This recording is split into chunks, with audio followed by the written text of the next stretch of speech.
Good afternoon, ladies and gentlemen, members of council, those that joining us in the gallery, and the administrative staff. Welcome to council chambers on January 22nd, and thank you for joining us for a regular council meeting. So if you look outside the weather, the old saying says, if you don't like the Alberta weather, just wait. Wow, it's quite loud. And we just had last week, we were at minus 50, and today, another couple of days, we'll be at plus 5. So the old adage, the old saying is always the same, if you don't like the weather, just wait. With that, members of council, there is an agenda before you. Deputy Mayor for the motion, please. Yes, thank you, Your Worship. The Town Council adopt the January 22, 2024 regular council meeting agenda as presented. Okay, thank you. Administration, anything to add? Thank you, Your Worship. Nothing to add at this time. Okay, call the question. All in favor? Okay, and that's carried. Okay, moving on with our agenda number 3 is the public input session. This is the time that we allow residents or stakeholders to talk to council on anything that's not on the current agenda. Administration, has anybody registered? Through Your Worship, nobody has registered. Thank you. Does anybody in the gallery like to speak to council on anything that's not on the agenda? See none, we'll move on with our agenda. Number 4 is presentations and delegations. We have nothing scheduled tonight, so moving on to statutory public hearings. There is no public hearing scheduled for tonight, so moving on is the adoption of council minutes from the RCM of January 8th. Councillor Loynes, please. Town Council approved the January 8th, 2024 regular council meeting minutes as presented. Okay. Thank you. Members of council, you had the opportunity to read the minutes. Any errors or omissions on those minutes? Okay. I did not see any either, so I'll call the question. All those in favor? And that is carried. Thank you. Moving on to number 7, which is council boards and committee minutes. It looks like we got 3 from the Meridian Foundation. Councillor Laurie, please. Thank you, Your Worship. I'll move that Town Council receive the council board and committee minutes for information. Okay. Members of council, you had the opportunity to read them. Any questions to the appointee that is representing council on that board? Councillor Anderson, go ahead. Thank you, Mr. Mayor. Just looking at page 13 of our agenda package and just looking at resolution number 63-2023 under item 4.2. Just the note there, looks like there was some rental rate increases as well as a motion by Councillor Houston to approve the municipal requisition of $195,365, and I'm just wondering if that was an increase to the municipal requisition that had already come forward, or is that the amount that we had already planned to, that we had already been asked for by the Meridian Foundation? Okay, thank you. Councillor Loynes. Thank you, Your Worship. Through you to Councillor Anderson. That is the amount that was originally requested. Perfect, thank you. Okay. Any other questions regarding the minutes? Councillor Hassard. Your Worship, I'm looking at page 13, resolution 063-2023, and this has to do with the, the raise in rental rates, but more I'm speaking to the municipal requisition. I found the wording. This is not for a deep dive on that board or committee, but it's really not clear. And if our residents are reading this, I'm not sure it's clear to them. Is the $365,000 the total requisition to be split between the 3 communities, raising to $1,693,020, the total requisitions from the 3 municipalities? Because it is not clear. It doesn't use the word, well, it uses the word total, but it's still not clear that the $195,365 is shared between 3 municipalities. Stony Plain residents could take that to mean we're paying $195,365. So I don't know that, I mean, I don't know that we as council have a right to say that the committee needs to change its minutes, but it would be good to get clarification on that for the foundation's records, and then if anyone comes back to council or Meridian Housing Foundation, that would be very, very clear. Maybe even having a split of those two items as two separate motions. Okay, thank you. Councillor Loynes, did you get the question in there? Just for clarification, you're wanting better understanding as to the municipal requisition of 195,365 resulting in a total? You want to know which portion was ours, or? No, because you'd have to break down the 195,365 between three municipalities. Right. We pay this requisition according to our population. Yes. And obviously, Spruce Grove, Parkland County pay a bigger share than we do. But as Stony Plain residents, reading that, that's not clear. So when it could say municipal, a total municipal tri-municipal requisition or whatever of that amount. The wording, I actually crafted out 3 different ways it could be written, but it's not my job to rewrite those minutes. But it does need to be made clear, and I would start with not by having both of those motions, both of those items in one motion. Raising the rents is one thing. Raising the requisition is a separate thing. So it could just go back from our representative that it would be better, and then making very, very clear that it's understood that the 195,365 is also shared between 3 municipalities for a total 1,693,020 shared between 3 municipalities.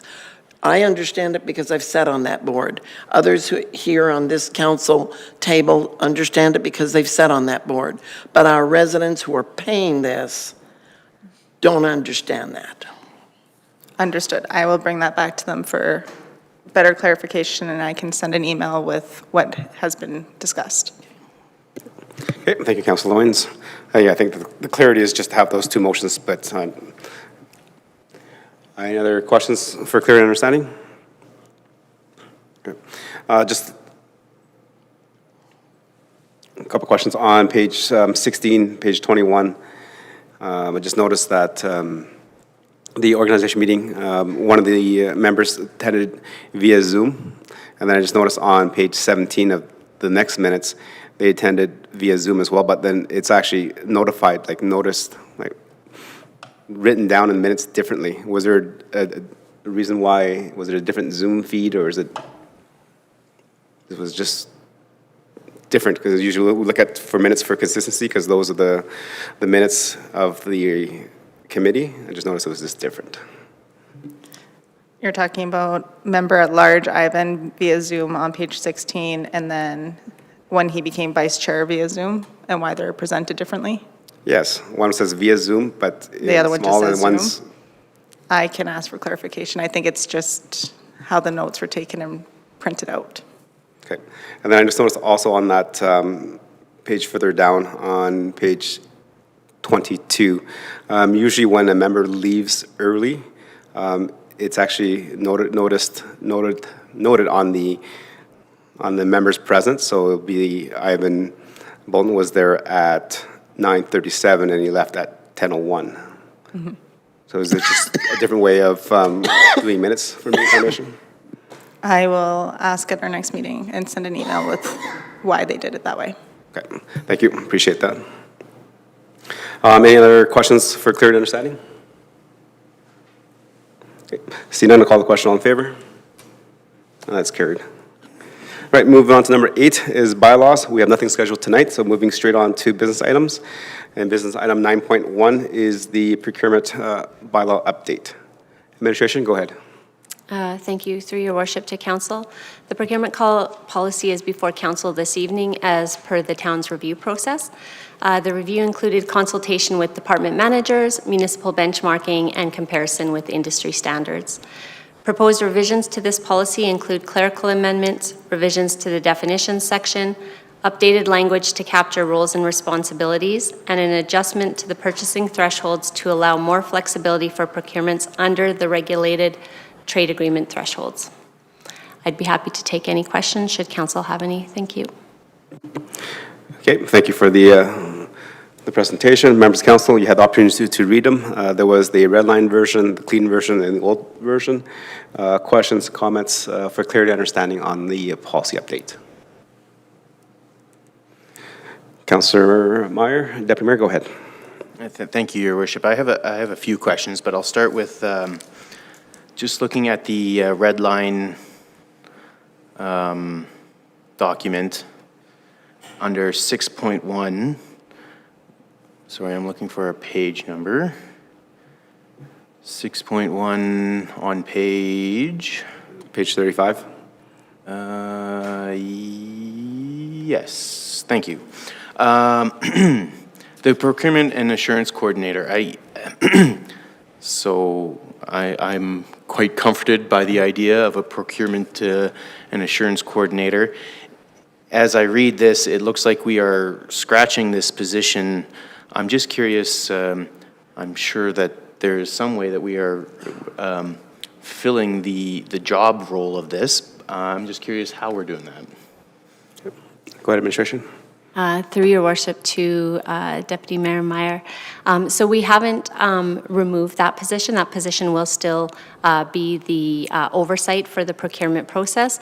We've just captured it under the Ledge Services Department where procurement currently falls, just to acknowledge that it's within that departmental service. So if we're in a vacancy, it shows that there's some synergies with cross-function services. Thank you. It's good to know that we didn't scratch that position. If I can continue, there is also, sorry, I should have been a little bit more organized. 5.13, again, I'm sure we're not changing our rules here, but in this I read that we are scratching council and administration shall not accept gifts and favors. I was looking for some wording somewhere in this document that said something similar, and correct me if I'm wrong, but I don't see another line that says that we're not accepting gifts valued over $75. I'm just curious if, for some clarification there. Go ahead. Through your worship to Deputy Mayor Meyer, I'll have to find, there is a portion of wording that's more general in concept.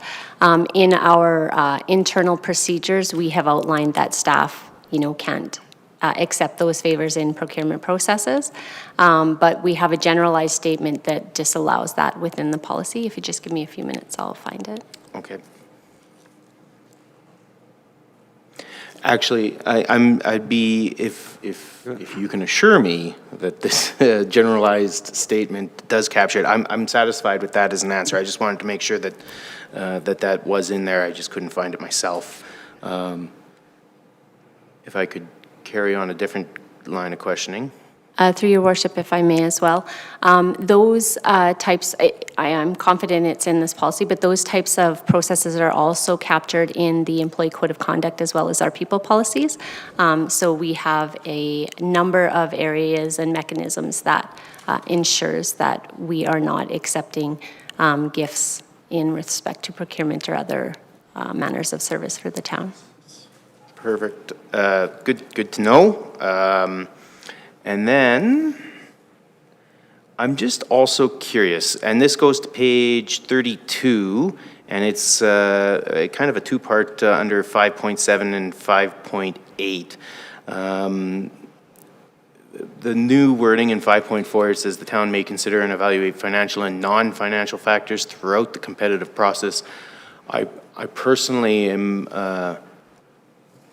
I like the long lists of A through J that seems to have been crossed out there, but most concerning to me is the 5.8 local vendors. The town may give preference to local vendors when procurement of goods or services are valued at less than the lowest relevant thresholds prescribed in the applicable agreement. I'm just curious if we are still, I know that we can give local vendors certain credit for community involvement and the like. I'm just curious if that is still the case or not. Go ahead. Through your worship to Deputy Mayor Meyer. So I'll start with 5.7. So 5.7, I think 5.4 that talks about the financial and non-financial factors is really the high-level process of the policy saying that we can do that. Within the actual internal procedure, we capture all of those items that are listed that provide for the factors that will be considered during a procurement process. And that's practice that we do today, have been doing today and will continue to do. With respect to the local vendors, so anything below the trade agreement thresholds will be done through an internal process where staff will have an opportunity to request bids from various vendors and using a process to evaluate similar to our formal process, but there's a bit more flexibility. So that allows us to provide some consideration for different avenues of purchasing, which may have some, consideration of local vendors. So if I can, so so what I understand is the 5.7, this list that I like so much, is now an internal procedure, and we are still able to look at local vendors, whatever you want to call it, community involvement, and give them some type of credit in the bidding process. Through your worship to Deputy Mayor Meyer, I would suggest that best practice would be that we are providing an equal opportunity for all vendors. But when we look at the evaluation criteria for each specific procurement, we can consider different factors that may have an impact on that specific procurement that may allow for some consideration of evaluation criteria that promotes local vendors, but we would always be looking at doing competitions that provide the best value for the town to ensure that we are spending, our taxpayers' dollars wisely and, with the best value of the town in mind. Right. So let me just kind of repeat what I kind of think I heard. So we may look at some of these things. They're not the determining factor just because they're a local, and they may contribute in other ways to the community.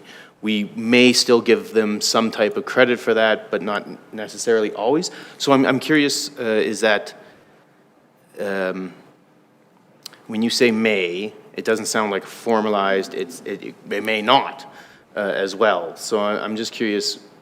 While I agree that we should be giving all vendors equal opportunity, I think the recognition that local vendors do contribute to our community, I value that. I think that's a, so I'm just curious if that's when we say we may consider that, is that like a formal process? We may always consider that? I mean, at whatever weighting it may or may not get, or is that up to, in this case, whoever's doing the procuring to determine whether they want to include such a measurement? Okay, so I'll jump in there, and I think it is kind of covered under page 38 under the standards, is that the town provides an open and fair competition. And having that 5.4 there where allows the town may consider and evaluate financial and non-financial factors throughout the competitive process. So from my understanding and reading of the bylaw and the previous bylaw is that if all things are fair and equal and a local bidder is slightly higher, then that non-financial factor will come into it. But if it cannot match the work that's needed to be done, we will not choose a local vendor just because they're local. They actually have to meet all the criteria for the service that we're requiring before that considered. So that is why it's there, because we're not just choosing local because they're local. We're choosing the best company to do the job, and if they're also local, they do have a little accent. Yes, and Mayor, I wouldn't disagree with your perspective there at all. What I'm merely want to make sure is that the local vendor still has that opportunity to say, hey, I do contribute in more than just these measurements. I also have this local factor that I can And I'm just curious if we still give them some kind of, I'm not sure if the word credit for is the right word there, but we do take that into account and will going forward with this policy. Yep, and I think that's 5.4 on the cleanup version on page 38. It's very, very similar to the list of items that were on the old version, which is also on page 43 of the old policy, which is social vendor contributions to the local economy, the local community. Okay. And just one, or I see another counselor, I can. Yeah, go ahead. You can just finish, and then we'll go around. Okay, so looking at this, I recognize the words decentralized procurement is in the document of, in the bylaw a couple of times. So I can appreciate that we're going for this decentralized effort here. I'm curious, how is that different than what we are currently doing, and what do we hope to achieve by decentralizing?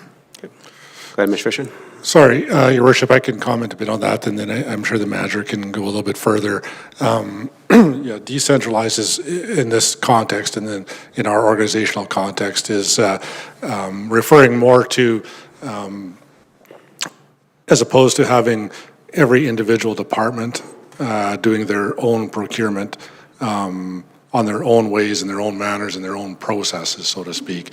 The policy is centralized within legislative services. They act as both a guide and an advisor and a support mechanism for the purchasing, which is still made, so to speak. The project manager in the area is still the purchasing, can't remember what the term is in the actual policy, the purchasing authority. So that's the decentralized decision-making, whereas the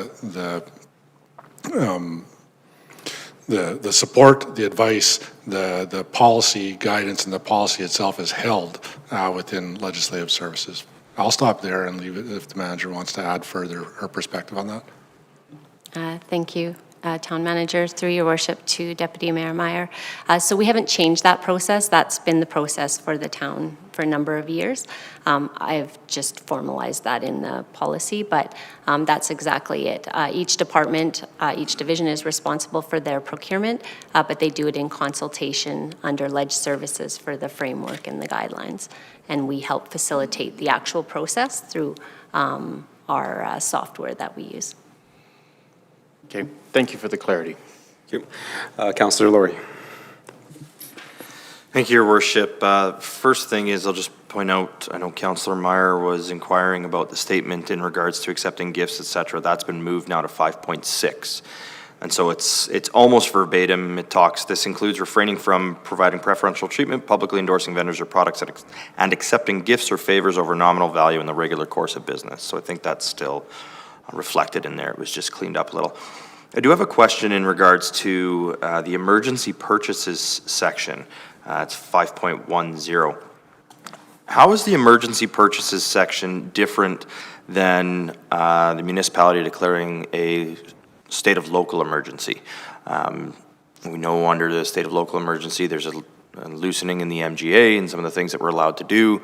I'm just wondering, is this for emergency purchases that wouldn't quite reach that same level as to where we would be in an emergency that would require a state of local emergency to be enacted? Through your worship to Councillor Laurie. So an emergency purchase might be a water line main bursts and we can't get it under control and we have to procure something that's over a certain value and we can't go through our proper process, but in order to get it taken care of so it doesn't impact the town and the residents severely, that might be an emergency purchase that would be outside of a emergency declaration process. Yeah, and maybe I'll just add a bit further on that one, and I'll just add, probably, I'm pretty sure in my 20 years of municipal administration, I don't know that we've ever invoked, these clauses are fairly standard. I don't know that I've ever authorized it being, invoked through this policy for an emergency purchase. And in the course of many examples, Staff have different authorities through different processes in certain events and so on and so forth. So I would say these tend to be pretty standard in purchasing policies, but again, past experience, I don't know that I've ever seen one invoked, so. Okay, thank you. So just again, it's kind of a bit of a clarity of understanding. This is sort of that middle ground where it might prevent requiring a state of local emergency, for example, in the water main instance that you referenced there. So it's allowing us to circumvent some of the items within the policy, particularly the evaluations for the certain processes, identifying that it is, I would maybe use the word urgent rather than emergency. Maybe that's where I'm getting hung up, is just the word emergency versus the word urgent. And maybe that's something, because I don't know if that's something to change in this round, but maybe as we go forward. I find the word emergency is used very specifically in legislation. And so seeing it in here, that's what flagged me to look at the difference between that and a state of local emergency. So just my thoughts on that. Through your worship to Councillor Laurie, we do define emergency in the definitions, and I think that captures it, although I can see when it says public health and public safety, but it's an unforeseen situation or event where the emergency purchase of a goods service is required to safeguard the different services of the town. Excellent, thank you. Thank you. Councillor Hansard? Thank you, Your Worship. I just have a couple of comments, I guess, I'd like to make. At different times, I know it's hard, councillors are approached by businesses and people in the community, and often they are asking, why are you not able to make sure that the town does business with local businesses first? And I learned a hard lesson a number of years ago when Councillor D. Lewis sat at this table that there was a real push to use local first. But there are so many trade agreements and regulations that have come into play that I think we need to be aware as councillors that we don't get to tell people, if I get elected, I'm going to make sure we always bring business to town merchants and businesses first. It's not allowed beyond a certain point, beyond a certain dollar amount. But if you put the shoe on the other foot and you think about how many times, say, the city of Edmonton puts out, they're calling for work or supplies or anything to be done there, they also can't just use City of Edmonton suppliers, of which there are many.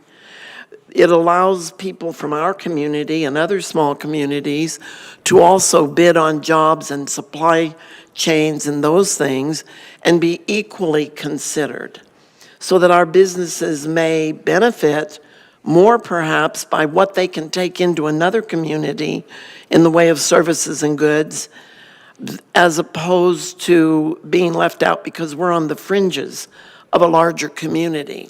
It's meant to make things better for everybody, fairer for everybody. So caution, don't ever campaign on I'm going to deliver to the local businesses, because your hands will be tied.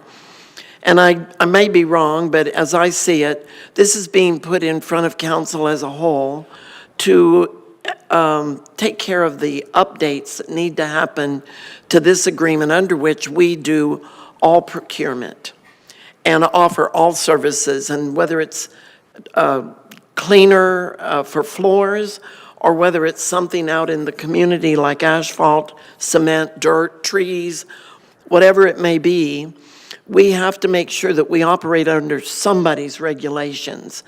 I honestly think we're better off having it be a regulation, a set of regulations and standards that's put in writing for everybody to follow.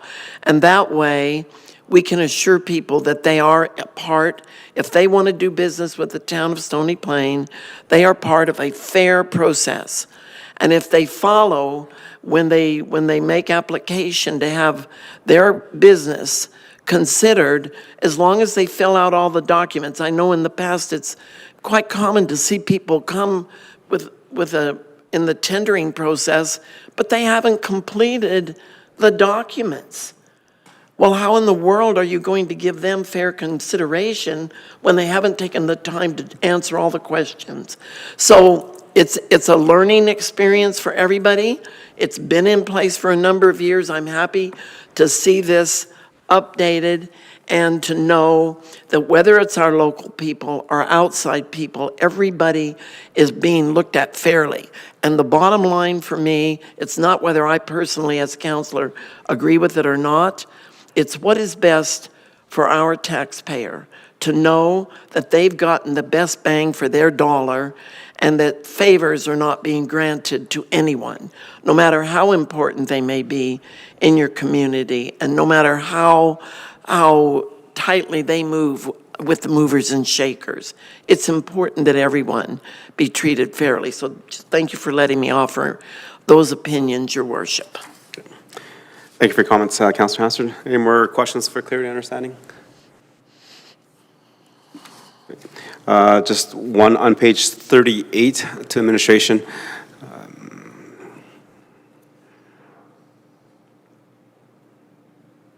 And that's to do with 5.7 of the cleaned up version of the new bylaw.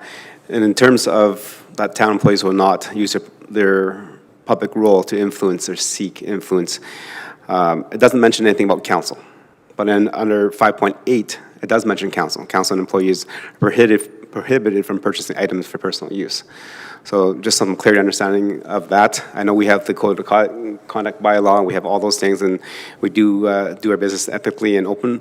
But since one bullet has council listed, but another one doesn't, so I'm just asking for clarity on that. Thank you. Through your worship to your worship and all of council. So that was 5.8 is a clause that was in the existing policy that just provided kind of that extra clarity that, you know, town staff and council can't use the process to purchase for themselves. Most procurement policies are specific to staff processes, and councillors are typically covered their behavior under their code of conduct. And so I think this additional line was just because it's just kind of it's not really an influencing of how the process is going to work. It's just saying that you guys aren't able to access the procurement policy for your own purposes. It's just clarifying that because that wording wouldn't necessarily be captured in your code of conduct. We did talk about that, but because it was already an existing part of the policy, I left it in for that clarity purpose, but it could be, it could be removed if council doesn't want that clause in there with council as attached to it. Okay, so so I think I understand why it's there and I appreciate it. So I think the example that's coming to my head is, for example, if I wanted to buy a grader, I couldn't ask the town to do a procurement process to get a grader, which then I would buy from the town or whatever that. That is correct. Okay, that makes sense. I'm just running it through my head. Thank you. Your worship, I would say the more common question that can arise from time to time is if we're doing like a group purchase of X amount of laptops, hey, can I get a laptop for personal use through that because it's a good deal? The answer is no, and it would apply to staff and to council members. That's the one that I've seen come, that's an example I've seen come up in the past. Okay, thank you. Any other questions, clear to understanding? No, and I just wanted to make a comment that I appreciated on 5.16 on page 39 of adding the construction values. As we know that construction values are far different than values for goods and service. So I appreciate that kind of separation and that kind of meets our obligations with the different trade agreements that the province has signed with other provinces and other countries as well. Okay. Any more questions for clear understanding? See none, Councillor Pleshko for the motion, please. Yes, thank you, Your Worship. The Town Council approved procurement policy C-PRC-63 and repeal procurement and expenditures policy C-F-029. Thank you, Councillor Pleshko. So members of council, we had a few questions for clear understanding, a couple comments. Any debate on the motion to approve the new policy and repeal the old one? Okay. See none, I'll call the question. All in favor? That is carried. Okay, moving on to 9.2 is the council compensation and expense policy. Go ahead, administration. Thank you, through your worship, to all of council. As per town policy, council compensation is reviewed on the third year of a four-year council term, which would require council compensation to be reviewed in 2024. The council compensation policy is being brought forward to propose changes to the policy to authorize administration to determine the appropriate manner in which to conduct a compensation review. The current policy allows for only one way in which to conduct the review, and the proposed amendment increases the ability to utilize one or more options to foster a process that creates fair, consistent, and adequate compensation for elected officials at a level that will attract community-minded citizens as candidates for public office. If council approves this policy change today, administration will move forward with determining the most appropriate option to conduct the council compensation in 2024, and will complete a fulsome review of the policy in coordination with that review.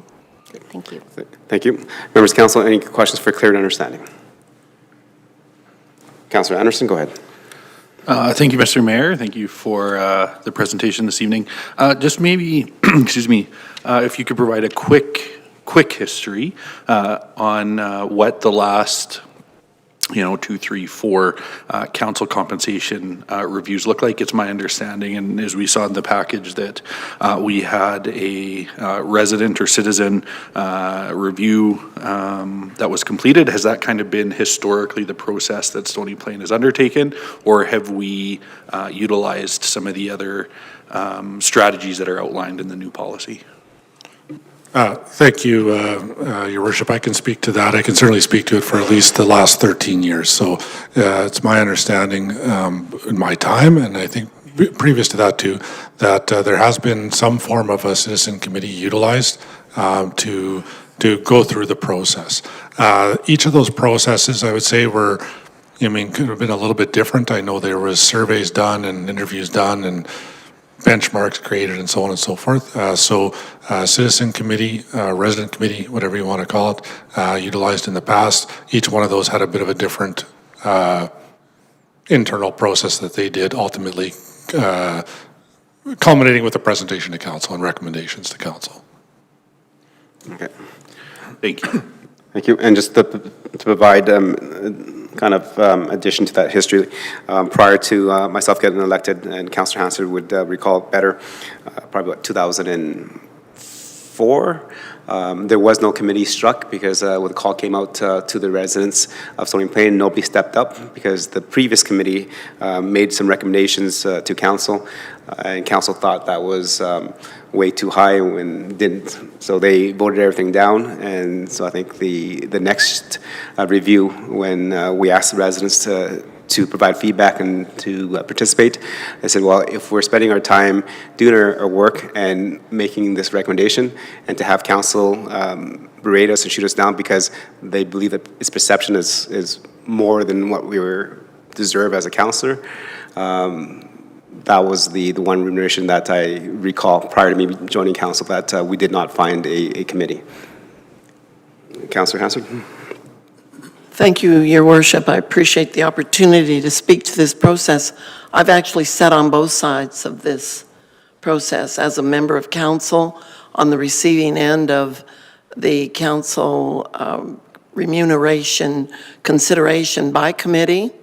Also, when a consultant was brought in, and I'm sitting as a member of council, and also the tendency was always a resident, or we call them citizens, but really in a town, you aren't a citizen of a town, you're a resident taxpayer of a town.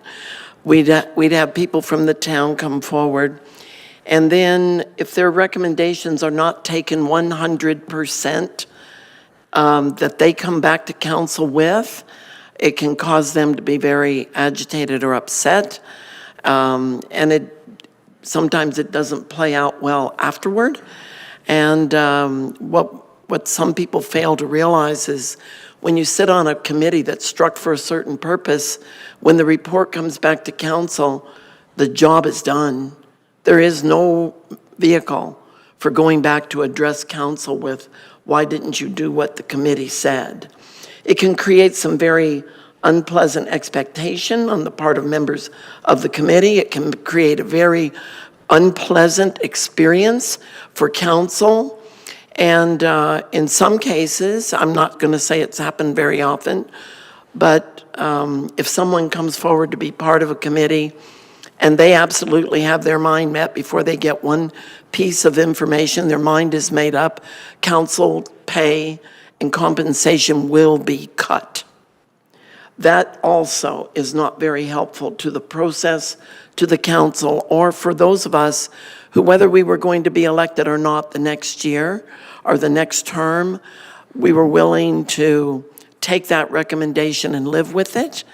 It's not very helpful to hear some of the things that come out of that process. In my opinion, we've grown beyond that. We've come to a place where the decision needs to be made by perhaps people who are more aware of what it is to be a counselor, the time that it takes. It's not just how many council meetings we sit in, but all the boards, committees, commissions, all the studying, the reading, everything that's done by a counselor, and the time commitment. We're not managing a $10 million budget anymore. Our budget is much greater, and with that comes much greater responsibility and requirement on the part of council. Whether I am elected again in the next election, I would firmly believe in the process, and I believe that a resident committee may not always be the way to go. When I was not elected in 2016, I volunteered to be part of the resident committee because I wanted to see what it was like. That is a hard job. It's a very large time commitment. I understood then why people would come forward to volunteer and then get upset after weeks of going through similar communities and their compensation packages and everything that was involved in debate and discussion and hammering things out, and you come up with a package that you take back to council and recommend. It's only a recommendation, and it can be accepted all in as it is presented, or it can be accepted in part. Even if only one thing was accepted, I can understand why people get very unhappy that every single thing they came back with was not accepted by council. But in the end, council sitting here voting on a remuneration package this time will not be voting for themselves. They do not know that they're going to get elected the next time. They're voting for the council that will follow them.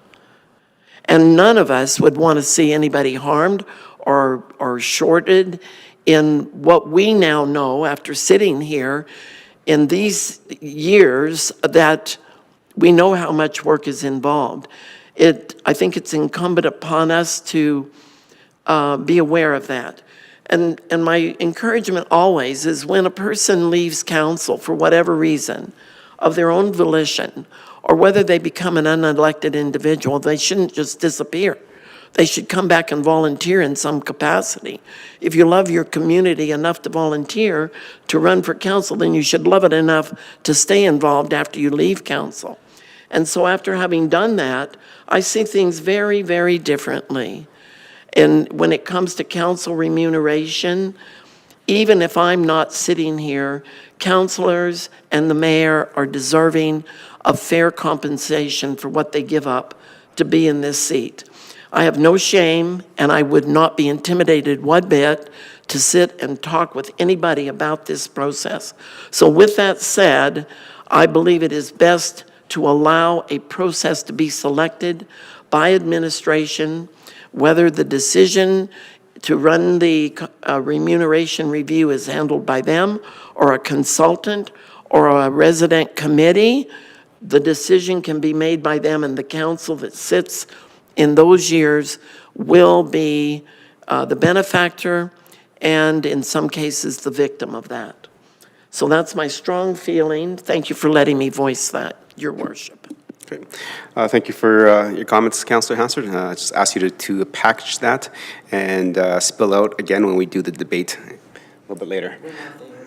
Members of council, any more questions for clarity and understanding? Councillor Lori? Thank you, Your Worship. Two questions through you to administration. The first is in regards to the process. Given that one of the options for the process is still to strike a council committee or a task force for review, which likely would include some public members as it has in the past, how will council be either consulted or advised on what process will be followed or what item will be selected as to how this will be moved forward? Go ahead.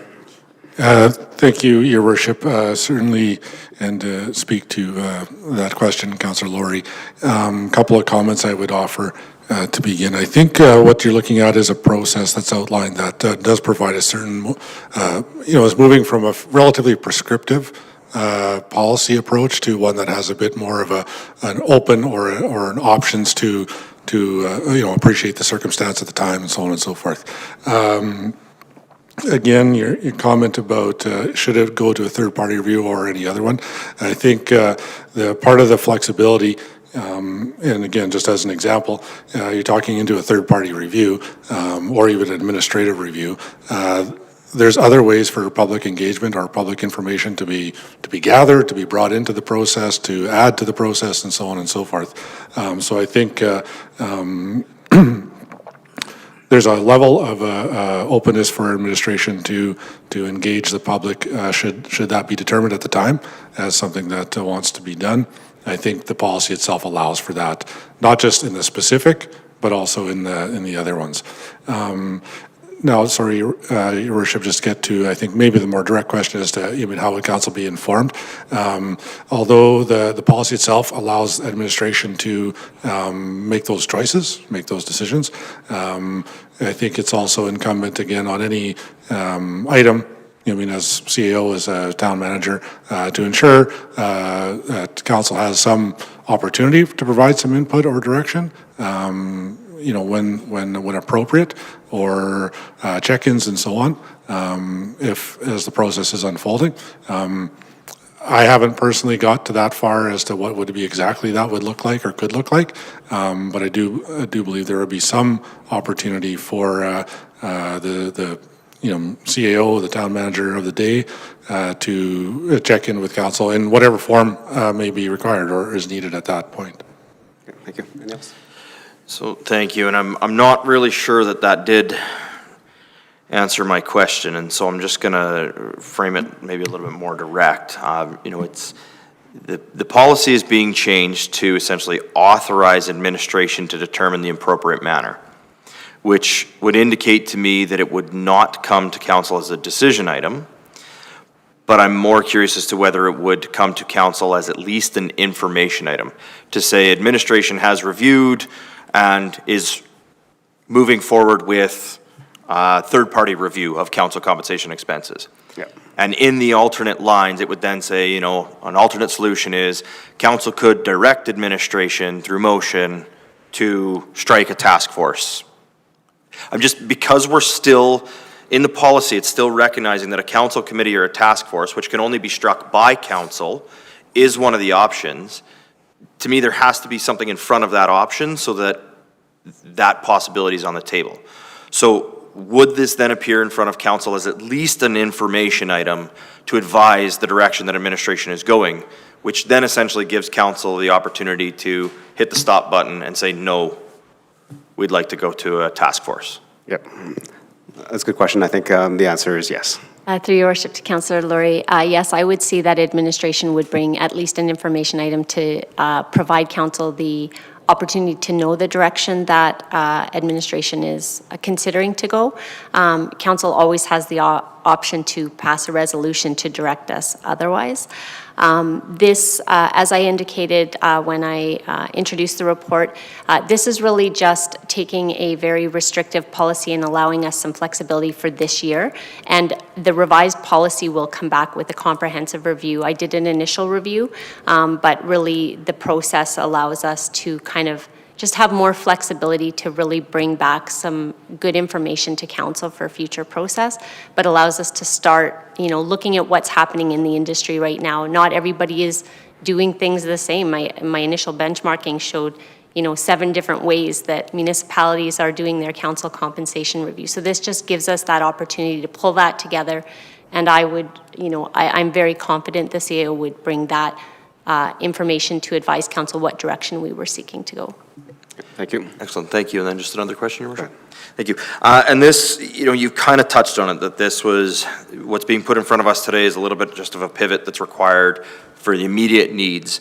But there are two portions that stand out that I'm just wondering, because the policy is open, the education budget and the wellness allowance, both of those have been changed in the context as to how those are delivered or the dollar value in which they're delivered. And I'm just wondering, with the policy open, should those be amended at this point in time, or is there any risk to moving forward without them being amended? Okay, that's a legislative services question. Yeah, Your Worship, and I think that also, I think illustrates a bit of a challenge sometimes when some of these items are linked directly to administrative aspects without, but then written in a hard number.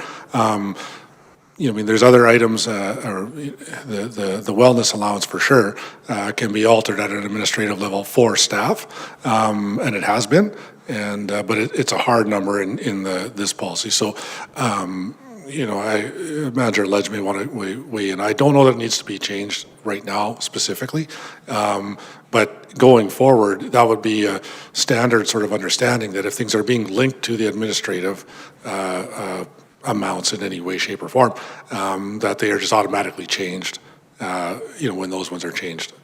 That would be a suggestion, but I think that's a part of the policy that can be reviewed as we get into it. Anything you add?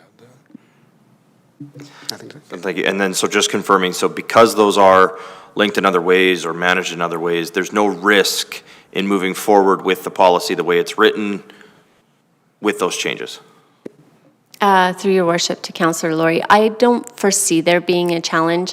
As I said, part of this process will be a comprehensive review of this policy, and if we feel that there's a concern, we'll make sure we fast track that sooner than later.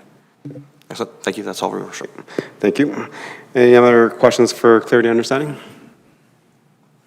Okay. Seeing none, just a question then. In terms of, I appreciate the administration's, as mentioned, taking a more prescriptive and limited policy and bylaw and opening up so that allows a little more options. I think you mentioned during presentation that this would be done relatively soon. So I'm trying to wrap my head around what does soon mean? Does it mean 3 months, 4 months? I think during our current policy, it has to be done within the third year, which is 2024. So we have a full year to do that. So I'm trying to figure out the planning here. Through your worship to council, if this policy is approved, that will be on our priority list to start the process so that we can do some benchmarking, see what we want to promote as or suggest for the proper option to use this year. And I would see that within Q1, we would probably bring an information report back just to say what direction we're looking to go. When we would bring the actual policy back, I would need to report back on that at a later time. Okay, thank you, appreciate that. Any other questions for clarity and understanding? Seeing none, Councillor Hansford for the motion, please. Your Worship, I move that Town Council approve council compensation and expenses policy C-CO 064 and repeal council compensation and expenses policy C-CO 048. Thank you, Councillor Hansford, and you had some great remarks earlier when we were asking questions of clarity and understanding. That could actually just jump right in here as in terms of opening comments, if you like. You want me to make opening comments? Are If you sure? like, unless what you said earlier. Would you like it restated? I thought everybody heard it, but I don't want to say everything, but I am certainly glad to see this come forward before council to look at things perhaps in a different way than we've done them in the past. Always doing things the way you've always done them, just because you've always done them that way, is not generally a good policy in anything. So I'm happy to see us take a good look at this, and I'm also glad that we're having an opportunity to consider other ways of doing the council compensation review other than resident participation and figuring out how council should be paid. I know on the one committee that I sat on, there wasn't a lot of understanding on the part of some people as to what council actually does. So it was an educational process to try to clarify and explain, and it was an awful lot of work. So when we're, no matter who we use, whether it's our administration or a consultant or a resident committee, we want to appreciate that people volunteer for these things, but they have to understand right from the beginning that if it comes back to council for approval, council sitting at this table has the ability to reject everything, to accept everything, or to accept pieces of it. And that way, if there's a clear understanding about it, then nobody goes away mad or upset. There were some things that came out of one of those meetings that absolutely should never have happened, and it was the committee did not, some of the people on the committee did not understand. Their job was done. There was no more committee. You have nothing more to say. It rests with council, and that was not appreciated. So anything that will make that process clearer, more apparent to people, the better. And I'll express my viewpoints maybe later, but I'm glad to see this opportunity for someone other than residents consider council remuneration. Thank you, Councilor Hanson. Councilor Pletchko. Yes, thank you, Your Worship. I'm going to play the new councillor role that somebody at the other end of the table likes to play all the time. So being a new councillor in my second term, listening to the previous group that actually did compensation for us and hearing from several people within our community that sat on this committee a number of times, I think this is a great step in the improvement of being able to do business within our community. I think we as a council have taken great steps to see and seek alternative ways to doing things, to see what is the best for our community, and I think this speaks well to that. So I just wanted to make that comment that I think it's time that each policy we look at with new eyes, brighter future, and a better way of doing business within our community, and trying not to have a group of individuals that we've tasked to do something being upset. I think almost 100% of the time because council failed to do what was required to do within that policy. And I think part of that is because it's in year 3 of year 4, and too many councillors that sit up here look to see, oh, we shouldn't do that because I'm not going to get elected. And I think what's important is we look at what's best for it and not worry about whether we're elected or not. We're doing the best for our community. Thank you, Councilor Pletchko. Any more questions, comments, and debate on the motion? Okay. Seeing none. Thank you for bringing this forward, and I do look forward to the update for information from administration and the path forward, either to the resident committee or to staff review or to a consultant review. Definitely something that, as mentioned by members of council, something new to look at. And as during the presentation, the manager of legislative services, there's just around this little area, there's 7 different ways of looking at remuneration. So again, I appreciate that our admin staff is looking at the best way and then bringing it back to council instead of council trying to debate it on our little bit of knowledge that we do understand. Okay, call the question, all in favor? That is carried. Okay, moving on with our agenda, 9.3 of the business items is the Cultural Roundtable Citizens at Large appointment. Administration? Thank you, through your worship, to council.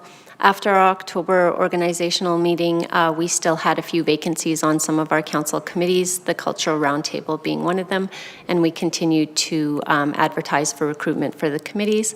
We did receive an application for the Cultural Roundtable, and we are able to fill the position of the Indigenous representative by the appointment of Ms. Kim Wild. Thank you. Members of council, any questions for clarity and understanding? Okay. I do have questions for my own clarity. Reading the background information, I remember I was the October meeting where we approved the citizen boards. And here it says that there was 2 vacancies on the roundtable. But I also recall the December 11th council meeting, we had another appointment to the culture roundtable. So are there still 2 vacancies? Or did we fill one and this is filling the last one? Because it doesn't mention that we filled one of those vacancies on December 11th. Through your worship to all of council. So you are correct, we did fill one of the 2 vacancies that was open at the end of October. However, since that time, we have had another resignation, so we are back to 2 vacancies. Okay, so we still have 2 vacancies. If we fill this one, there's still one more. Through your worship, that is correct. Okay. Okay, thank you for that clarity. Any other questions for clear understanding? See none. Councillor Anderson, please. Thank you, Mr. Mayor. I'll move that Town Council appoint Kim Wilde to the Cultural Roundtable. Okay, any debate? Call the question, all in favor? That's carried. Okay, moving on, number 9.4 is the 2023 fourth quarter report. Go ahead, administration. Thank you, Your Worship. I'll take a quick second to make a brief comment, but always pleased to bring this report in front of council and answer any questions or provide any context that council may ask for in relation to the report. This evening, Your Worship, I just want to point out, I believe it's page 99 and page 100 of the package. Near the end of the quarterly report, council will notice a picture of a group of smiling people. And some names underneath some years. That's we're happy to include our staff long service awards and the Matt Claus Award in this particular edition of the quarterly report. So, Your Worship, that's the one thing I wanted to point out, and certainly myself, the staff, can speak to the other items in there as council may have any questions. So, thank you. Okay, thank you. Members of council, have you had the opportunity to look through the quarterly report? Any questions for clarity, understanding, or just making some general comment or highlight a certain area that may be interest to members of council? Councillor Hansford, go ahead. Your Worship, thank you for the opportunity to speak to this. Well, as always, this is one of my favorite documents. I have a lot of favorites when it comes to our council package and other things, and I often do state that, but I really appreciate being able to see this beautiful quarterly report. I encourage all of our residents, anyone who has tuned in on the live stream, or who may hear this afterward, to go to the town website and look at these reports that are on the council, in the council minutes.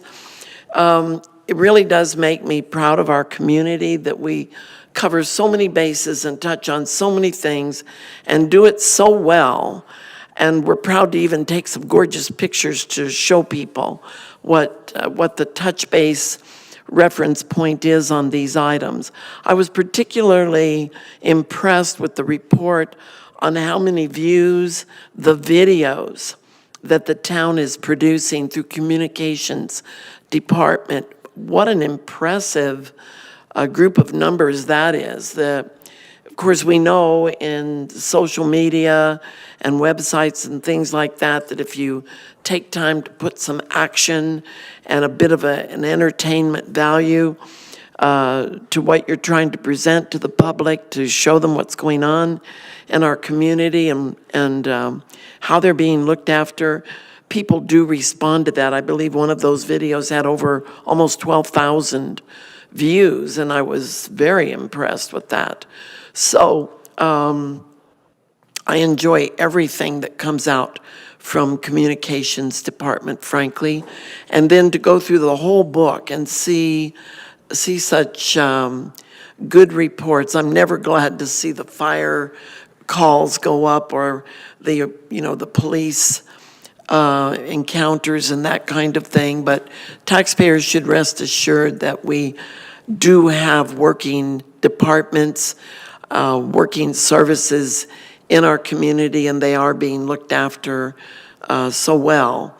I just encourage everybody to read this quarterly report, and obviously there's an opportunity to respond and ask questions or make comments from our public, because we always welcome that. But thank you to administration for putting this booklet together, and because we do all of this in-house, there's not an exorbitant cost involved in it, and so much of it is digital, and we do love it. Thank you, Your Worship. Thank you, Councillor Hansford. Moving on to Councillor Laurie, go ahead. Thank you, Your Worship. Just a couple of things. I'll start with just the highlight, page 88, the golf course. What a glowing report of the golf course operations this year. So it's fantastic to see that. I know that that department's worked very, very hard, and that hard work is paying off, and I think it just shows how great of a community asset that is, and how happy we are to have that. Councillor Hansard mentioned the fire service, so out of what I've got here, I'll start there on page 82. Got a question in regards to the alarm call volume, particularly in town. I see a significant increase there.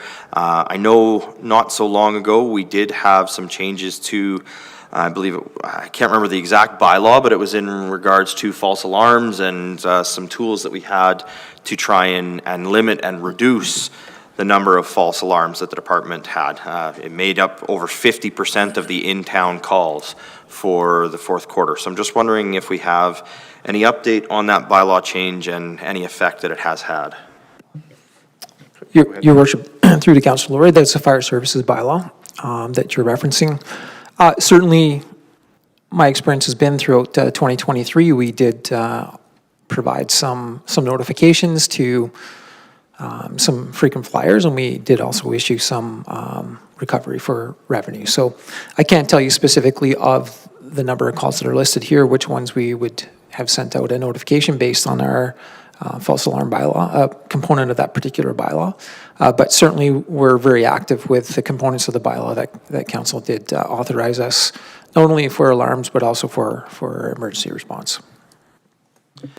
Excellent, thank you. And then just a note on that one as well, in the annual responses, again, seeing a pretty significant jump, a little over 10% increase in year over year on call volume. And I know that in corporate plan, I requested an update on our fire service master plan and some of the go forwards as to what we're looking at with our fire department. So I think, again, these numbers just support that council's purview on that is something we need to take with great importance and understanding how we continue to protect our community as we continue to get busier and busier with these. If I may, Your Worship? Go ahead. Page 83, in relation to the graffiti files, it's listed here in Q4 as 12. I know we had some significant graffiti activity throughout the town. Just wondering, two questions. Number one, did we end up with any type of a resolution on any of this? I know things seem to have slowed down. I would assume -40 might have had something to do with that. And then also I noticed we still have a couple of private buildings that have some graffiti on them that's been on there for quite some time. I know we do try and give them a little bit of time to clean that up, but at some point in time we will step in. Wondering if we have an update as to where we're at on that. Okay, go ahead. Your Worship, through to Councillor Laurie, certainly, yes, graffiti in 2023 was on the rise. We had a couple incidences where I think more than typical was noted. Definitely, our CPOs are out there. They're definitely working with our RCMP partners and other enforcement partners to try and identify who might be doing this. The first round that we had, we did have some success with related to identifying. Second round, not as much in terms of being able to certainly go out and pinpoint it exactly and have some positive resolve on that, but they continue with that effort. With respect to buildings, certainly our officers do go around and we do say, hey, here's a time frame to get this as per our bylaw. We give them that time frame and continue to work with them to ward off going to order in order for us having to go and clean up that particular building and charging it back to their taxes. So certainly we give a little bit more freedom in that regard, but it gets to a point where we will go to order and we will clean up the building. So there's some specific that we have not noted yet. Certainly you can just jet them through an email to us and we'll see if we've got an active file or where that is specifically and report back on that. Excellent, thank you very much. And there's one in particular I will send in, and I know I appreciate the hard work that goes in, and I just want to try to avoid the broken window effect. And for reference, for those that don't know the broken window effect, it's essentially when you see, whether it's a dilapidated building, graffiti, et cetera, sometimes unfortunately that encourages more of that behavior to continue throughout the community. And so obviously something that I'm glad to hear we're taking serious, and that we'll take the steps necessary to try and prevent that. One other highlight that I had, page 76 of the report, in recognizing economic development, it talks about our microsite. And it talks about, sorry, I'm trying to get to the page here, my computer's not cooperating. It talks about the hits to the microsite, and you'll see Q4 spiked up to 4,200. And I just want to identify that that seems to correlate with the ICSC conference in Toronto and the town's presence and attendance at that conference. So I think that's a great indication that these events that we are attending and that our economic development department is working hard on is having some positive impact in people taking a look at Stony Plain as a good viable option for them to bring their business to, and to, again, support the community and the residents here with the services that they have to provide. One last question, if I may, Your Worship. Go ahead. Perfect, page 87, and apparently I just want to talk to one GM tonight, but appreciate it. The transit statistics, again, just a phenomenal increase here shown in the ridership numbers. But the question that I do have is, it's come to my attention that there is further data available in respect to the transit statistics, particularly because we use the app.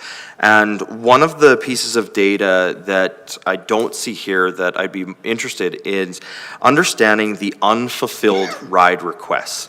And so because we are an app-based service and we have a set service hours, somebody can actually still go on the app and they can request, for instance, they can request a bus on Sunday. And they could say, I'd like a bus on Sunday at 11 a.m. to go from my house to church. And it will come back and it will tell them that unfortunately there's no bus available because, as we know right now, we don't have Sunday service. But my understanding is that the app we use is capturing that data. And so I'm curious if there's an avenue to deliver to council some of the data in regards to unfulfilled rides, so we can understand where there might be gaps in our transit system at this time. Go ahead. Your Worship, through to Councillor Laurie, and certainly we do get that data. That's part and parcel as to why we asked for a 13.5-hour increase in our on-demand system Monday to Friday. Because the ride level was getting up to about 42%. So we continue to analyze that data as our system and services continue to move along. I'm not sure that the quarterly report is the right manner for us to present that information to council. Perhaps there's another way in which we can do that, being that we're promoting the good services and the good things that are happening related to the particular service versus some of that information could be not as positive. Towards the end of the year when we're again seeing that 400% increase. And of course, when we have a very good system happening, it's going to get to a capacity at a specific level, and they're certainly going to have some of those service questions for sure. So definitely we do get that data. That's what did generate that 13.5-hour increase request through the corporate plan. And I believe that will continue to drive our requests, our continual requests to council, or reports to council to say, here's where here's what's currently happening with our transit service. I think from an administrative level, it's analyzing that data and then finding that balance in determining whether or not we can make nuanced changes throughout the operational year. As an example, we provide people the ability to book a number of days ahead. So if we slide that scale back and say you can do it half an hour ahead, does that alter that 40% not available? So I think those are the types of things that administration looks at. With respect to it, we do have some flexibility within our operational capacity to maybe adjust some of those particular benefits that we provide the rider. But certainly there's a threshold where we would come to council and say, I think we're getting to a point where we need to make some service changes.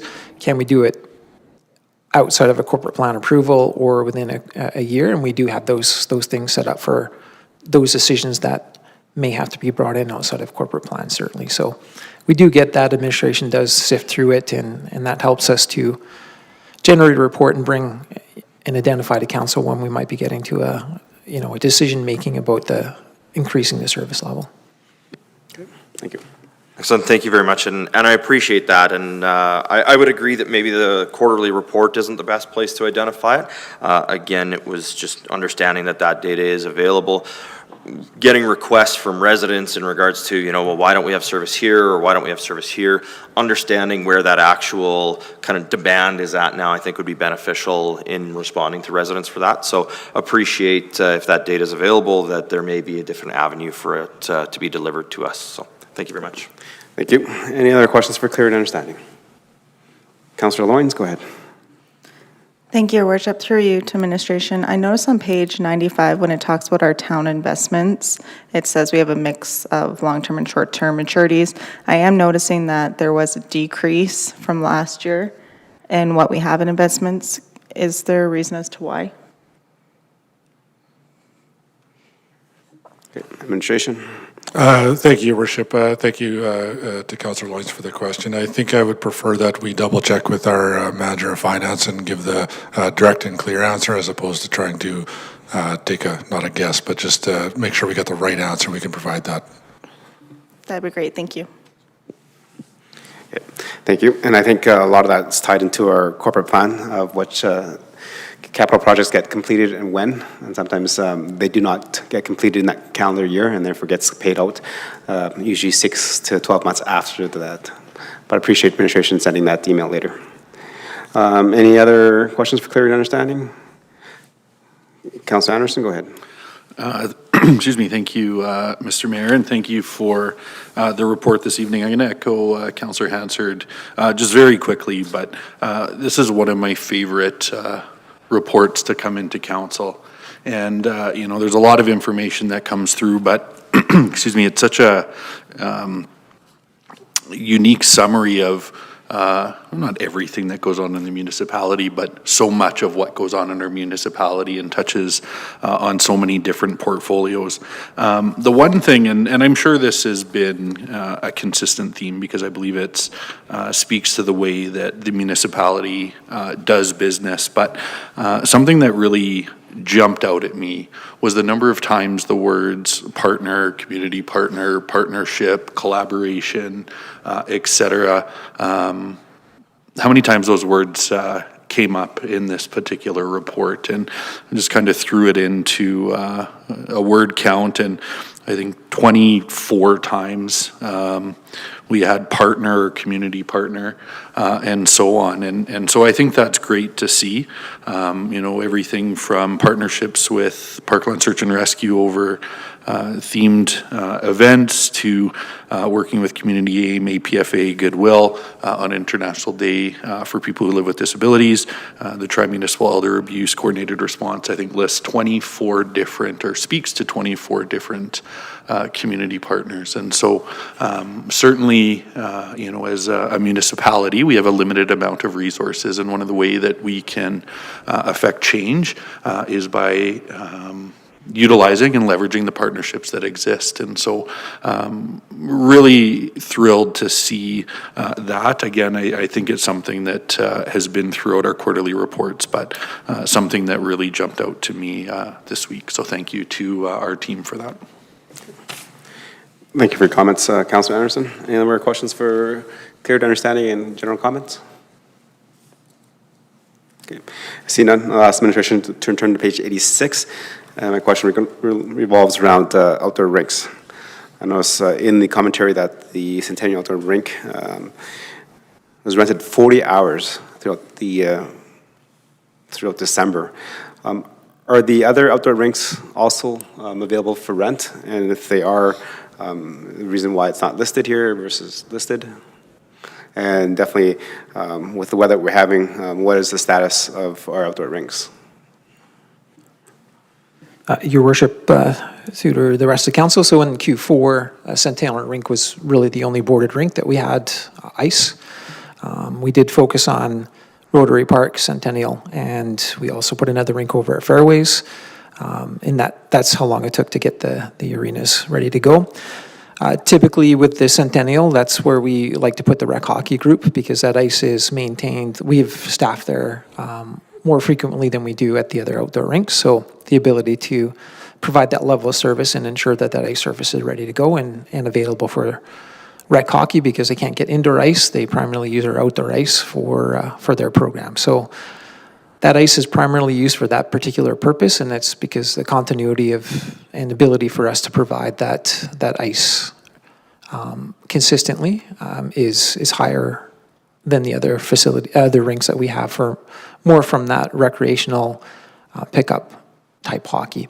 Centennial is also used for that particular type of spontaneous use, but we do like to drive them there, and we've found great success over the last two and a half years related to pushing that particular program to one specific rink versus broadening them out. If their program does expand, then we do have 2 or 3 other rinks that they can certainly push their program to.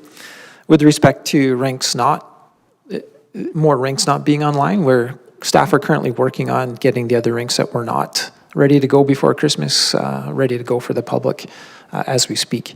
Weather, again, plays a factor, and as you know, when we traveled down to our strategic plan, we were pushing into that -50 range, and equipment and people, there's a safety component there that has to be respected. And throughout the Christmas break, we did have some seasonal weather, and certainly after the Christmas break, staff were getting back to trying to bring the rinks that we put a lot of energy and effort into before Christmas back into a good, well-maintained level too. So their efforts are now focused on the other rinks that perhaps weren't at the level that we typically do see before Christmas, but 7 to 10 days when they start a rink, essentially 7 to 10 days they'll have one up and going.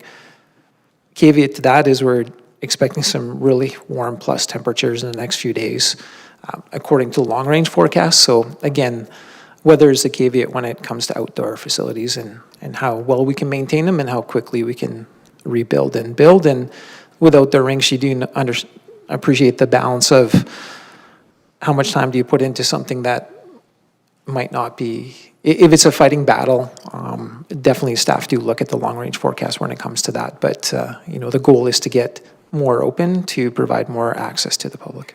Okay, thank you. And I was a follow-up question regarding that. In terms of, appreciate the explanation about the Centennial Outdoor Rink and having rec hockey there and trying to put one ice surface.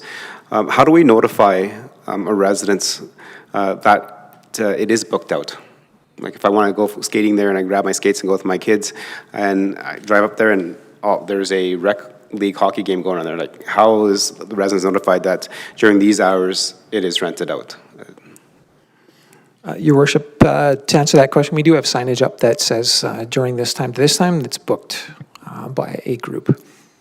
And also we have, when it's spontaneous use or public skating use, the hours are defined at the location. Okay. Thank you. So it is on, the information is on site at the location. Okay. Thank you. On page 79 of the agenda, so 79 of 117. I'm just seeking a little bit of clarity and understanding on the newsroom subscribers.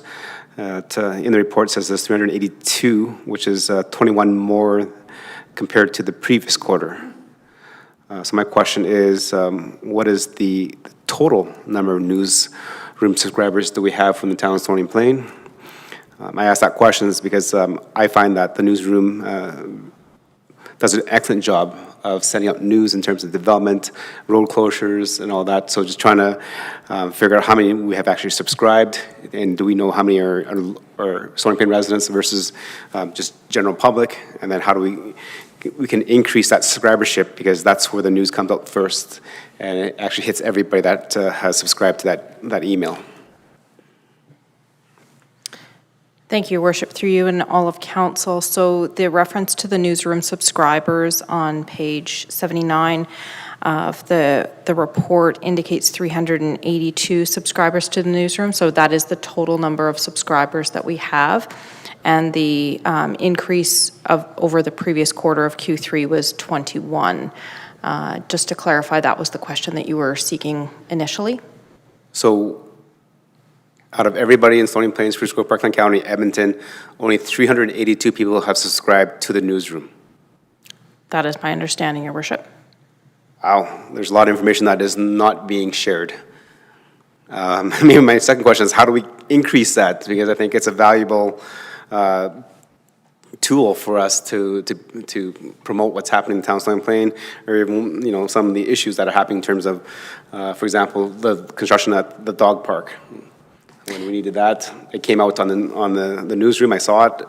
I understood that. But if we're only reaching 382 people with that, is there a better way to do our advertising? Because obviously that's not working. So, Your Worship, I would say there's a couple of things. So with regards to the newsroom subscriptions, we do augment and encourage people to subscribe to it through our social media feeds. So we do have a sort of an incremental campaign that invites people to subscribe to the newsroom.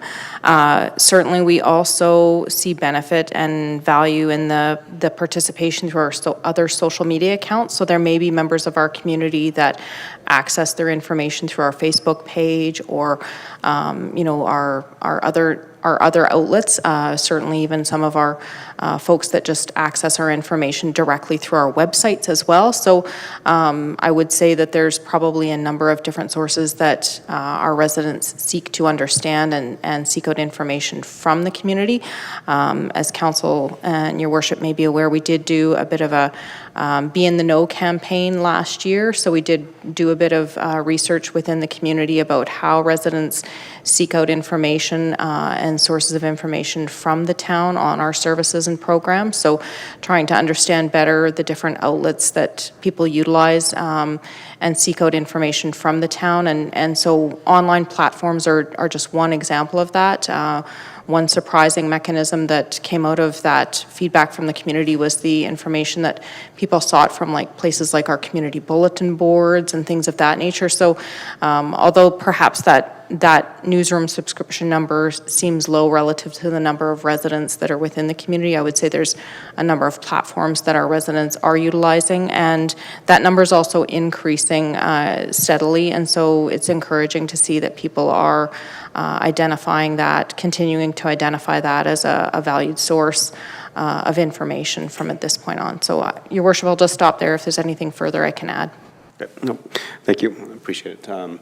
Definitely, I find that extremely valuable when the information is sent directly to my email address, to my phone, which I have full access to it. And in terms of getting just what's happening in the town of Stony Plain, I think that's maybe a good thing that members of council can share with our residents when they have concerns and says, you know what, we can answer your question, but here's another link that you can actually subscribe to this, and anything that happens in terms of water main breaks or closures of, we just mentioned that the outdoor rinks may not be open because of weather conditions. Well, it's right there. So I definitely appreciate that. With that, go to page 87, administration, just a question for clarity for myself. It is the rider stats for passengers that start or end a trip in Stony Plain. So my question is that, are each of those counts a unique rider, or is it the same rider? Your Worship, my understanding is that's one trip. So if you were to start or end in Stony Plain, that's you, just you as a unique individual. And if I was to choose a trip, it would be two. So that count is not your start and your end, it's your full trip is counted as one. Okay, that makes a little clarity. Is there any data on, out of those trips, how many riders are using it? For example, if I got on the bus from my place to downtown, that's one trip. And when I want to go home, I ride it from there, which is trip 2, but I'm still a single user. So do we have data on how many users are actually using the transit? Not like number of rides, but number of riders. Your worship, yes, that gets a little bit more complicated when we're bridging across, like on-demand. So that's using the on-demand app. So that data is easy to grab. When you jump onto the commuter bus, then you're potentially using a different mechanism for payment. And then depending on where you go in the city, you may jump onto a city bus and there might be another mechanism of payment. So the ARC card definitely will provide us an element of data for sure. And then the app that we use for on-demand will certainly provide us an element of data. How I could determine whether or not, we'd probably have to dig into it further. I would have to ask these questions, but certainly I'm not sure that the ARC card data would be to you directly as an individual. So I'd be able to say that this user on the on-demand app is the same user as this particular ARC card. So it might be very difficult for us to track you without a chip in your shoe or something that's connected to your app card. It might be difficult for us to say you started here in Willow Park and you ended up downtown Edmonton, unless you gave us the permissions to say that these two identifying factors were yourself as an individual. Okay, thank you for that explanation. And I definitely, agree that, transit is valuable to our community, definitely for residents, for economic development. Hence, that's why I was in favor of the transit increases of the 13.5 hours during the corporate plan. Just trying to, as we move forward in terms of our evolution for transit, we were just down at the Mid-Size City Mayors Summit, where a few other municipalities presented on transit and how that works. So having definitely unique riders would actually give us a little better data too to figure out, for example, if the 236 rides that were generated in Stony Plain and end in Stony Plain, was it from 3 people, or is it from 30 people, or is it from 50 people, right? So in terms of ridership, we got the number of rides, but in terms of how many residents are using it, makes a difference in terms of how we maybe plan things, and we might want to increase the services based on that. So thank you for that explanation. Look forward to the conversations later on. Any more questions for clarity and understanding? Councillor Hassard. Your worship, is this only questions? Oh, yeah, you make comments. It's comments? Yes. Oh, good. I just want to say, somewhere when we were away, I think it was at strat planning, somebody used this term, and I promised I was going to make it part of my repertoire. I'm picking up what you're putting down. Does anybody remember somebody said that to us? Well, listen, we're putting down the information. We're putting it out when we talk about the media newsroom, but people aren't picking it up. And then senior leadership team now knows fully that sometimes council wants to slide over and start solving problems instead of just doing what we're supposed to do in governance. But one thing that strikes me is we often see on chat sites, people don't have the information. They're not even availing themselves of basic information so that they can get the facts straight about things like our outdoor rinks and other services that are offered by the town. I'm wondering if we couldn't have some kind of a contest for person number 600 and person number 900 and person 1,000 who signs up to the newsroom. People always turn out when you're going to give them something. And I'm just thinking that we need to up those number of people who are tuning into our newsroom, because when a water main breaks, they all want the information. When some other important thing happens in town, when the military is going to come and do their maneuvers, we want people to know that. And boy, that news spreads like wildfire.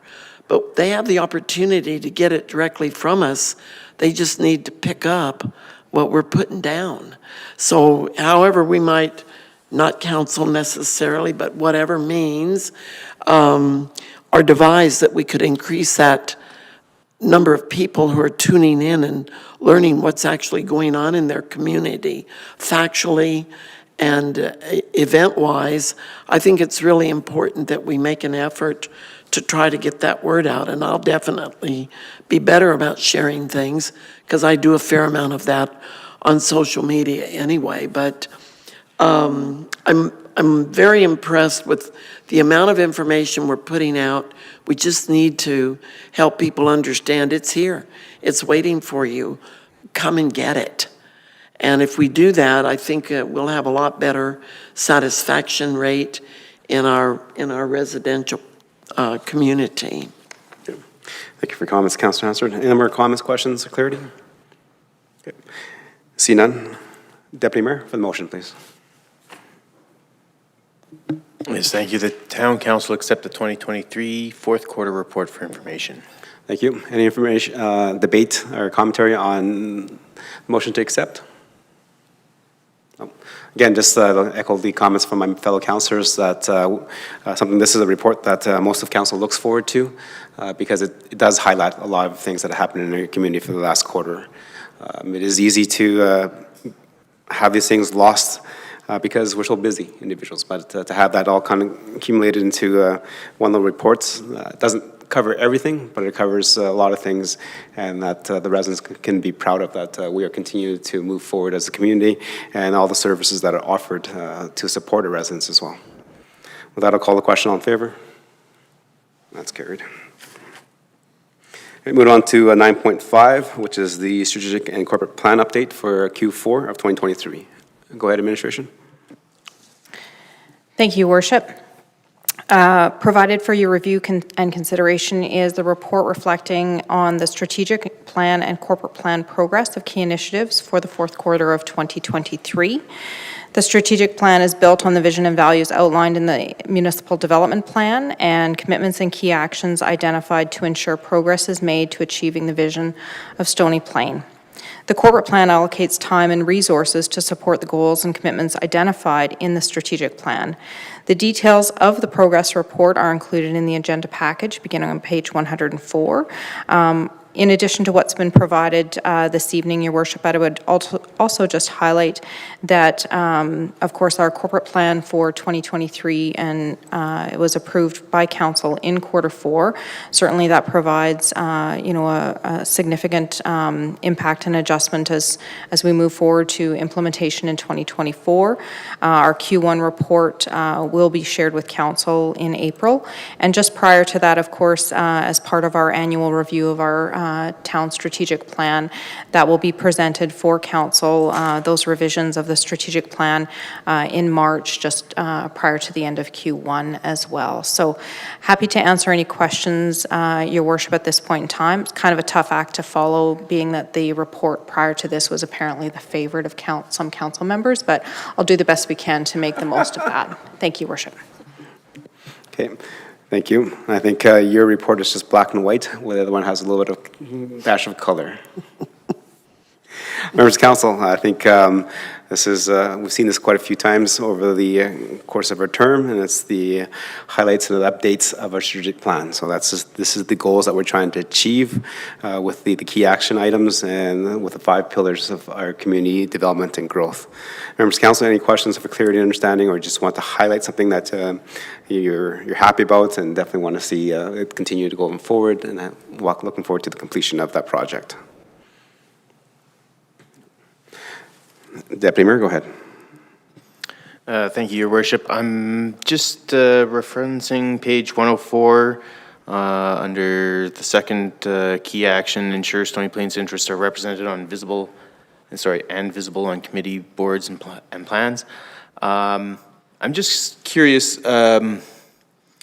We did receive, or we were informed that there was going to be a review of committees and possibly compensation there. I'm just curious. I don't see it on the updates, so I'm just curious why it's not there. Okay. Thank you, administration. And that goes with the last couple meetings ago where we approved the review. Thank you, Your Worship, to Deputy Mayor and all of Council. Certainly we can incorporate the progress of that item going forward, as we know it will be tracked moving into the second and third quarter, well, as we proceed into the second and third quarter of this year, as well as our administration team reported recently to council with regards to that item. So we'll pick that up and ensure that's included going forward. Thank you very much for that. Okay, so I think just just to understand that, because that the update was that we appointed council committees and boards in Q4 2023. Does that mean that that key item, action item, is not removed, right? Because there is still work to be done under that. That's correct, Your Worship. Okay, thank you. Anything else, Deputy Mayor? Okay, any other questions? Go ahead, Councillor Anderson.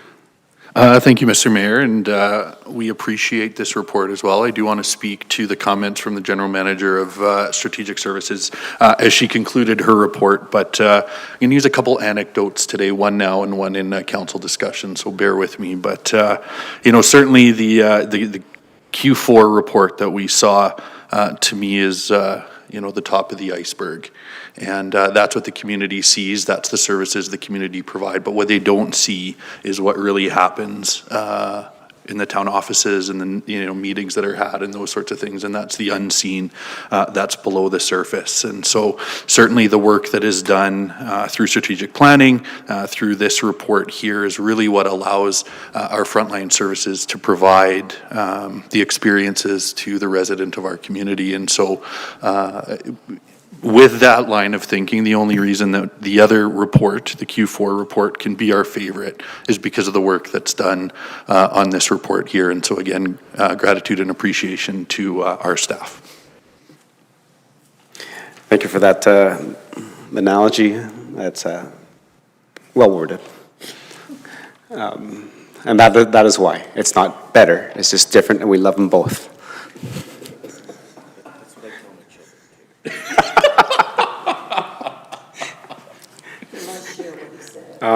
Councillor Meyer, Deputy Mayor, can you just turn your mic on and restate that comment so that we can have a hot mic?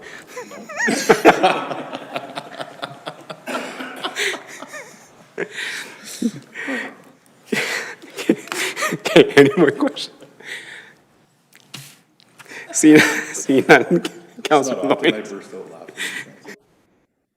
Councillor Loynes, please. Councillor Loynes with the motion. The Town Council accept the Strategic and Corporate Plan Quarter 4 2023 report for information. I'm just going to call the question. All in favor? That's carried. All right, thank you. That comes to number 10 of our agenda, which is council discussion. So this is the time that we allow council to bring up any information that they want to share with the rest of council, or just bring concerns that they've heard from the community. We'll start with Councilor Lowry. Go ahead. Thank you, Your Worship. Just actually a question in regards to Heritage Park. We were made aware that there was an unfortunate water main break there, as we've experienced in many businesses and apartments and homes, et cetera, throughout the community. I know we got a little bit of an update on the town's social media to say that I think the main portion of the pavilion was reopened, but I'm just wondering if we have any update in regards to the other affected areas and any anticipated timelines. Your Worship, through to Councillor Lowry, certainly more will come out this week. We're still assessing, but essentially the pavilion is open and back and able to provide programming. The Parkland room and the Spruce Grove room, in essence, are not in service at this time. We're getting more definity about the level of damage on each of those floors and what it's going to take to rehabilitate each of those floors. So there might be an opportunity for us to open one sooner than the other, and we had a quick conversation about that on Friday. More work has occurred over the weekend, so likely by the end of the week we'll have more information that we can circulate to you via email to just let you know exactly what's going on there, and in parallel to that we'll ensure that the community understands a bit more of the timing and the impact overall to the building in terms of rentals. Any existing rental that we did have, we are trying to accommodate them in other locations, and certainly through insurance, we're definitely tracking those particular rentals and any that choose not to move forward with the rental. there's some lost claim that we can claim back through insurance potentially, and any calls that do come in looking to seek to rent the building in that time frame are also being tracked too. So there's some insurance information going on. There's some looking at the overall damage as a whole. We've done some fairly immediate repairs to try and eliminate this from happening again in the future. But certainly with the temperatures that we had, the wind just has to be 2 degrees different, and something that's never occurred in the building starts occurring. So unfortunate, we were lucky to some degree that the water actually hit one of our pull stations and shorted the pull station, which hit the fire alarm, which caused an emergency response from the fire department. Otherwise, we would have rolled in at the start of the workday for that particular facility to 2 to 3 hours worth of more water. So fire department was there. Thankfully, the chief called the maintenance department over at Public Works, and within an hour, we had, a dozen or more bodies over there dealing with water and turning off the building. So I think good work on the staff's perspective from both Public Works and the fire department to mitigate more damage from happening at that particular facility. And it's good that the fire pull station shorted out. Otherwise, it could have been worse. So certainly a lot of people got up at 4 a.m. to make sure that our building was in good place. Excellent. Thank you very much for that update, and yeah, kudos to all of our staff for their hard work in mitigating that as much as possible. Appreciate it. That's all for me this evening. Okay, thank you, Councillor Laurie. Councillor Plechko. Nothing for me this evening, thank you. Okay, Councillor Hansford. Your Worship, a couple of things. I wanted to thank all members of council and senior leadership for a great strategic planning. A lot of good information shared and good decisions made, and very important votes with fake money going on a board, and I really appreciated the opportunity that we got to go more in-depth on things. This strategic planning, I'm hoping that our residents will come to appreciate that work. Also, I wanted to say that Cultural Roundtable was full. I realize we have a couple of spots left, but we have to find a way to squeeze more people around those tables in Chikawi Room. It's the first time in a long time I've attended a Cultural Roundtable meeting, and the table was literally full. And more important, there was an enthusiasm in the room. When people show up to their board and committee meetings, the enthusiasm gets stirred up. And especially the new people who have been appointed to that committee, and our Indigenous representative who wasn't given the right to vote yet, that doesn't kick in for her till January, showed up, and she was visibly excited to be there.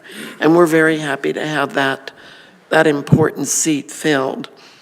I took the opportunity to encourage people to come to the meetings, letting them know how important it is, and that the appointments should be taken as valuable, because council created that committee so that we could get information and work done.